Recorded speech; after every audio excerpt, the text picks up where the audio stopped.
السلام علیکم ورحمۃ اللہ وبرکاتہ۔ سورۃ البروج میں ہم نے خندقوں والوں کے بارے میں پڑھا ہوا ہے کہ جیسے وہ آگ کی خندقیں جس میں ایندھن تھا، جب وہ ان کے کناروں پر بیٹھے ہوئے تھے اور جو سختیاں اہل ایمان پر کر رہے تھے، کس وجہ سے کہ وہ مومنوں کے ان کو یہ بات بری لگتی تھی کہ وہ اللہ پر ایمان لائے ہیں۔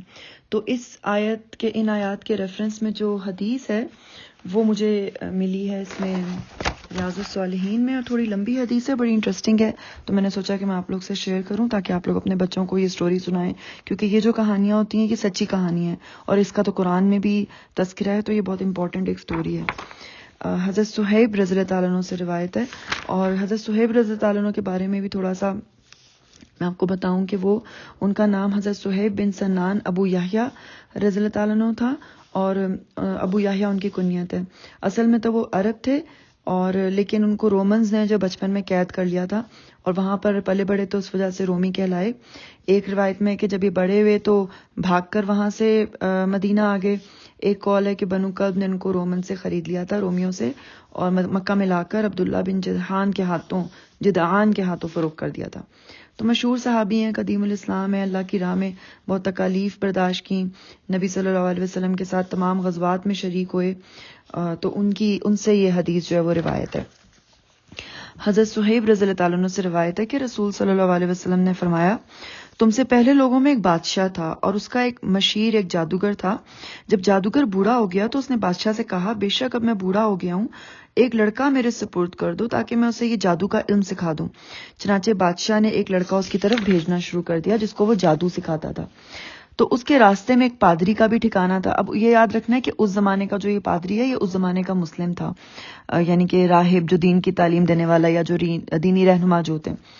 تو وہ لڑکا جب بھی جادوگر کے پاس گیا تو راستے میں پادری کے پاس بھی تھوڑی دیر کے لیے بیٹھا۔ اس لڑکے نے اس کی باتیں سنی تو اسے اچھی لگیں، چنانچہ وہ جب بھی جادوگر کے پاس جاتا تو گزرتے ہوئے اس پادری کے پاس یا اس راہب کے پاس بھی بیٹھ جاتا۔ جب وہ جادوگر کے پاس آتا تو دیر سے آنے کی وجہ سے جادوگر اسے مارتا، اور اس نے راہب کو بتایا تو راہب نے اسے کہا کہ جب تمہیں جادوگر سے مار کر ڈرو تو یہ کہہ دیا کرو کہ مجھے میرے گھر والوں نے روک لیا تھا، اور جب گھر والوں سے ڈرو تو کہہ دیا کرو کہ جادوگر نے مجھے روک لیا تھا۔ چنانچہ اسی طرح دن گزرتے رہے کہ ایک دن لڑکے نے اپنے راستے میں ایک بہت بڑا جانور دیکھا جس نے لوگوں کا راستہ روک رکھا تھا۔ لڑکے نے دل میں کہا، آج پتہ چل جائے گا کہ جادوگر افضل ہے یا راہب۔ اس نے ایک پتھر پکڑ کر کہا کہ اے اللہ، اگر راہب کا معاملہ تیرے نزدیک جادوگر کے معاملے سے زیادہ پسندیدہ ہے تو اس جانور کو اس پتھر کے ذریعے سے مار دے تاکہ راستہ کھل جائے اور لوگ گزر جائیں۔ یعنی کہ امپاسبل سی بات لگتی ہے کہ اتنا بڑا جانور جس کی وجہ سے لوگوں کا راستہ رکا ہوا ایک چھوٹے سے پتھر سے مر جائے۔ چنانچہ یہ دعا کر کے اس نے پتھر اس جانور کو مارا جس سے وہ ہلاک ہو گیا اور لوگ گزر گئے۔ وہ لڑکا راہب کے پاس آیا اور اسے یہ واقعہ بتایا۔ راہب نے اسے کہا کہ بیٹے، آج تم مجھ سے افضل ہو، تمہارا معاملہ جہاں تک پہنچ گیا ہے میں وہ دیکھ رہا ہوں، اور ان قریب اب تم آزمائش میں ڈالے جاؤ گے، لہٰذا جب آزمائش کا یہ مرحلہ آئے تو تم میرے بارے میں لوگوں کو مت بتانا۔ اور یہ لڑکا جو ہے نا وہ اب کیا کرتا کہ مادرزاد اندھے اور کوڑی کو اللہ کے حکم سے درست کر دیتا تھا، اور دیگر تمام بیماریوں کا علاج بھی جو ہے نا وہ کرتا تھا۔ بادشاہ کا ایک درباری جو ہم نشین جو اندھا ہو گیا تھا، اس نے جب یہ سنا تو بہت سے ہدیے لے کر لڑکے کے پاس آیا اور اسے کہا کہ اگر تم مجھے ٹھیک کر دو تو یہ سارے ہدیے جو میں یہاں لے کر آیا ہوں تمہارے ہیں۔ لڑکے نے کہا کہ میں کسی کو شفا نہیں دیتا، شفا صرف اللہ دیتا ہے، اگر تم اللہ پر ایمان لے آؤ تو میں اللہ سے دعا کروں گا کہ وہ تمہیں شفا عطا فرما دے گا۔ چنانچہ وہ اللہ پر ایمان لے آیا اور اللہ نے اسے شفا عطا فرما دی۔ وہ ٹھیک ہونے کے بعد بادشاہ کے پاس آیا اور اس کے پاس اس طرح بیٹھ گیا جیسے وہ بیٹھا کرتا تھا۔ بادشاہ نے اس سے پوچھا کہ تیری بینائی کس نے بحال کر دی؟ اس نے کہا میرے رب نے۔ بادشاہ نے کہا کیا میرے علاوہ تیرا کوئی اور رب ہے؟ اس نے کہا میرا اور تیرا صرف ایک رب اللہ ہے۔ بادشاہ نے اسے گرفتار کر دیا اور اس کو سزا دیتا رہا حتیٰ کہ اس نے اس لڑکے کا پتہ بتا دیا۔ چنانچہ لڑکے کو بادشاہ کی خدمت میں لایا گیا۔ بادشاہ نے اس سے کہا بیٹا، تیرا جادو کا کمال اس حد تک پہنچ گیا ہے کہ تو مادرزاد اندھے اور کوڑی کو درست کر دیتا ہے۔ مادرزاد اندھا ہوتا ہے جو بائی برتھ اندھا ہوتا ہے، اور فلاں فلاں بھی کام کر لیتا ہے۔ لڑکے نے کہا میں کسی کو شفا نہیں دیتا، شفا دینے والا تو صرف اللہ ہے۔ بادشاہ نے اسے بھی گرفتار کر لیا اور اسے سزا دیتا رہا حتیٰ کہ اس نے راہب کا پتہ بتا دیا۔ چنانچہ راہب کو پیش کیا گیا۔ راہب سے کہا گیا کہ تم اپنے دین سے پھر جاؤ، اس نے انکار کر دیا۔ تو بادشاہ نے ایک آرا منگوایا اور اس آرے کو اس کے سر کے عین درمیان یعنی مانگ والے مقام پر رکھ دیا گیا اور اس کے سر کو چیر دیا گیا یہاں تک کہ اس کے سر کے 2 حصے ہو گئے۔ پھر بادشاہ کے ہم نشین درباری کو لایا گیا اور اس سے کہا گیا کہ اپنے دین سے پھر جاؤ. یہ وہی اندھا جو ٹھیک ہو گیا تھا نا، وہ اس کی بات ہو رہی ہے. اس نے بھی انکار کر دیا. چنانچہ آرا اس کے سر کے مانگ والے مقام پر رکھ دیا گیا اور اس کے سر کو چیر دیا گیا، جس سے اس کے سر کے بھی 2 ٹکڑے ہو گئے. استغفر اللہ. پھر اس لڑکے کو لایا گیا. اس سے کہا گیا کہ اپنے دین سے پھر جا. اس نے انکار کر دیا. بادشاہ نے اپنے چند خاص آدمیوں کے سپرد کیا اور کہا کہ اسے فلاں فلاں پہاڑ پر لے جاؤ، اس پر اسے چڑھاؤ، اور جب اس کی چوٹی پر پہنچ جاؤ تو اس سے اس کے دین کے متعلق پوچھو. اگر یہ اپنے دین سے پھر جائے تو ٹھیک، ورنہ اسے وہاں سے نیچے پھینک دو. چنانچہ وہ اسے لے گئے اور پہاڑ پر لے کر چڑھے تو لڑکے نے دعا کی، اے اللہ تو ان کے مقابلے میں جیسے تو چاہے مجھے کافی ہو جا. چنانچہ پہاڑ لرزا جس سے سب نیچے گر گئے. لڑکا بادشاہ کے پاس آ گیا. بادشاہ نے اس سے پوچھا، تیرے ساتھیوں نے کیا کیا؟ یعنی کہ کیا انہوں نے تجھے پہاڑ کی چوٹی سے نہیں گرایا؟ لڑکے نے کہا، ان کے مقابلے میں اللہ تعالیٰ مجھے کافی ہو گیا.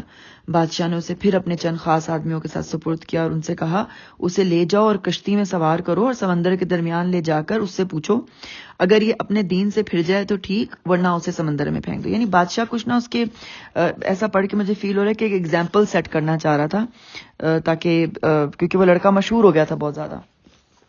چنانچہ وہ اسے لے گئے. اس نے کشتی میں بیٹھ کر دعا کی، اے اللہ ان کے مقابلے میں جیسے تو چاہے مجھے کافی ہو جا. کتنی پیاری دعا ہے، ہمیں بھی ویسے ہی یاد کر لینی چاہیے. چنانچہ کشتی الٹ گئی اور وہ سب پانی میں ڈوب گئے. یہ لڑکا پھر بادشاہ کے پاس آ گیا. بادشاہ نے اس سے پوچھا، تیرے ساتھیوں نے کیا کیا؟ یعنی انہوں نے تجھے سمندر میں نہیں پھینکا؟ لڑکے نے کہا، اللہ تعالیٰ ان کے مقابلے میں مجھے کافی ہو گیا. پھر لڑکے نے بادشاہ سے کہا، تو مجھے اس وقت تک قتل نہیں کر سکتا جب تک کہ تو وہ طریقہ اختیار نہ کرے جو میں تجھے بتاؤں. اب لڑکا خود آفر کر رہا ہے. بادشاہ نے کہا، وہ کیا ہے؟ اس نے کہا کہ تو ایک کھلے میدان میں لوگوں کو جمع کر اور مجھے سولی دینے کے لیے ایک تنے پر چڑھا، پھر میرے ترکش سے ایک تیر لے کر اسے کمان پر کے چلے پر رکھ رکھ اور پھر یہ الفاظ کہے، بسم اللہ رب الغلام، بسم اللہ رب الغلام، اللہ کے نام سے جو اس لڑکے کا رب ہے. ابھی لڑکا بھی ماشاءاللہ سے دیکھیں کہ کتنا سمجھدار تھا. اس نے میکسیمم جو ہے آڈینس گیدر کرنے کے لیے یہ ٹیکٹک چلا، کیونکہ ظاہر اس زمانے میں میڈیا تو نہیں تھا، تو جتنے زیادہ میکسیمم لوگوں تک یہ پیغام پہنچے تو اس نے کہا سب کو جمع کرو. بہرحال یہ پڑھ کر یہ تیر مجھے مار، جب تو ایسا کرے گا تو مجھے قتل کرنے میں کامیاب ہو جائے گا. چنانچہ بادشاہ نے لوگوں کو ایک میدان میں جمع کیا، اسے سولی دینے کے لیے لکڑی کے ایک تنے پر چڑھا دیا، پھر اس کے ترکش سے ایک تیر لے کر اسے کمان کے چلے پر رکھ کر کہا، بسم اللہ رب الغلام، اللہ کے نام سے جو اس لڑکے کا رب ہے، اور تیر پھینکا. تیر اس کی کن پٹی پر لگا. لڑکے نے اپنا ہاتھ اپنی کن پٹی پر رکھا اور مر گیا. لوگ یہ ماجرا دیکھ کر رب کائنات کی حقیقت اور الہ واحد کی توحید سمجھ گئے اور بے اختیار پکار اٹھے، ہم اس لڑکے کے رب پر ایمان لائے.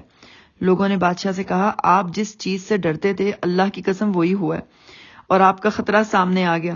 سب لوگ اللہ پر ایمان لے آئے ہیں. چنانچہ اس نے حکم دیا، سڑکوں کے ناکوں پر خندقیں کھودی جائیں، تو وہ کھودی گئیں اور ان میں آگ بھڑکا دی گئی. بادشاہ نے حکم دیا، جو اپنے دین سے نہ پھرے اسے اس آگ میں جھونک دو، یا اس سے کہا جائے آگ میں داخل ہو جا. تو انہوں نے ایسا ہی کیا، حتیٰ کہ ایک عورت آئی جس کے ساتھ ایک بچہ تھا. وہ آگ میں گرنے سے جھجکی، مطلب وہ بچے کی وجہ سے ظاہر ہے. تو اس کو بچے نے کہا، اماں صبر کر، یقیناً تو حق پر ہے. یہ صحیح مسلم کی حدیث ہے، اور اس میں سورۃ البروج میں جو ذکر آیا خندقوں کا وہ اسی واقعے کے متعلق ہے. سبحان اللہ.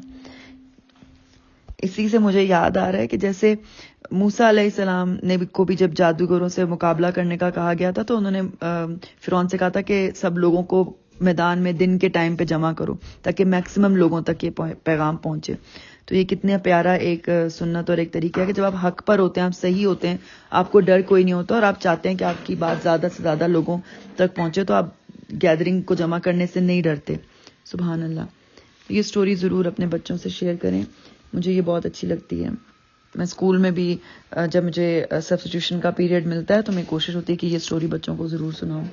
جزاک اللہ خیرن کثیرہ. السلام علیکم ورحمۃ اللہ.